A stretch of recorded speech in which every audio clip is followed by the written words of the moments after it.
Welcome to Film in 5D, the show about everything film with the 5D Mark II. I'm your host, Aaron Hammock, and this week we have our second official episode on Photoshop where we'll dive into adjustment layers. Dude, why was there such a long gap? What are you talking about? What I'm was just the last kidding, I know. We got lazy. one? Were we big on the end of the world or something? Yeah. The end of the world was supposed to happen and it didn't happen, so here we are filming this. Yep.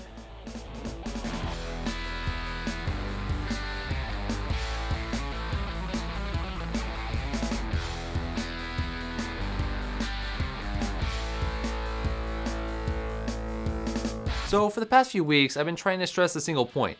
Whether you're adjusting photos in Camera Raw or adding audio effects in Adobe Audition, you should always do so in a non-destructive manner. Working this way will take longer in the short term, but saves you loads of time and perhaps even entire projects in the long run.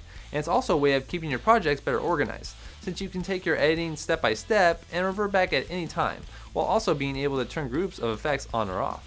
While many of the programs I use, like After Effects, Audition, and even Premiere, use adjustment layers, it was actually Photoshop that championed this technique.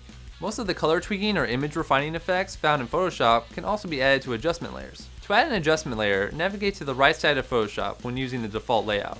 If you don't see the adjustment layers panel, click Window up in the top right and make sure your adjustment layers is checked. Now once you have access to the adjustments panel, you'll see effects that you can add that range anywhere from curves to levels, exposure or brightness and contrast, and even photo filters such as gradient maps. And like other types of adjustment layers, these effects can be turned on and off for preview purposes, or removed or edited at any time. Just make sure that the image you want to be affected is always underneath the adjustment layer itself. Now, there are some instances where you'll want the adjustment layer to affect only a few layers in a given project. This is particularly true when you're making a movie poster or something where you have lots of individual assets in a composition. In this situation, you need to use folders, or as they're known in Photoshop, groups. To create a new group, just click the folder icon at the bottom right. You can then of course drag your adjustment layers into these different groups with the different assets/images. Just remember, hierarchy really matters and it can become a bit complicated. You know what I just realized? What did you just realize, Aaron? You can make groups within other groups. Dude, that's totally Inception. That's like an old joke. Okay. So to wrap up this introduction to adjustment layers, I wanted to show you one of the unique aspects that these have versus simply applying your effects directly to an image, and it involves masks and the brush tool. Now, I'll be talking more about masks and the brush tool in a future episode, probably whenever I get around to some tutorials on Adobe Illustrator.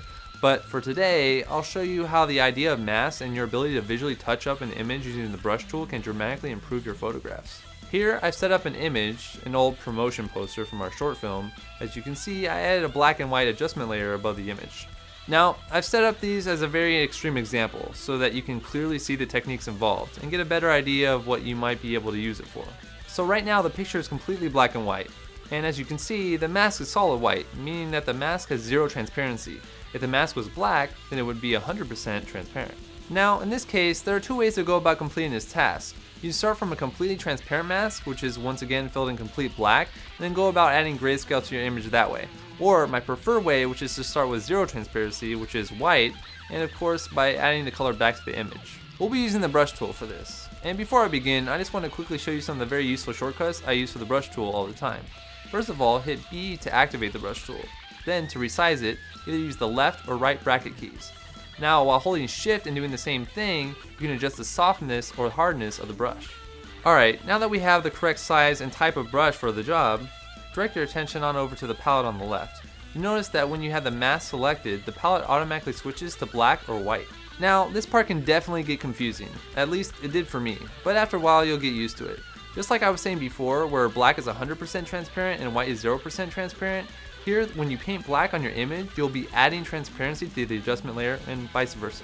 So, since in this case we start with a completely opaque adjustment layer, hence the image being black and white, we will add color by switching to the black palette.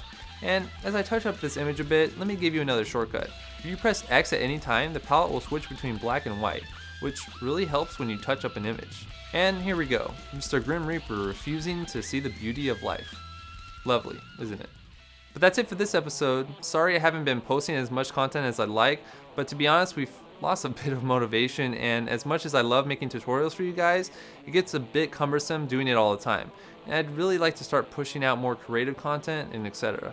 But I hope you guys learned something new or are inspired to go out and make some cool artistic posters for your upcoming short films. If you have any questions, send them to me via @mentions on twitter.com/filmin5d or post them on our Facebook wall at this link here. Have a great holiday season, everyone. Merry Christmas. Whoa. Mary, what? Oh, happy holidays. Okay, thanks. Merry Christmas to those who celebrate. It's the Uh-huh. one I celebrate, but happy holidays to the rest of you. Okay, that's cool. Why? What are you celebrating? Christmas? Why you gotta be like that? Exactly.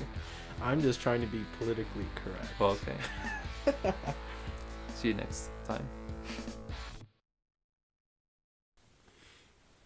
I mostly read it at the bottom. Mostly. Alien.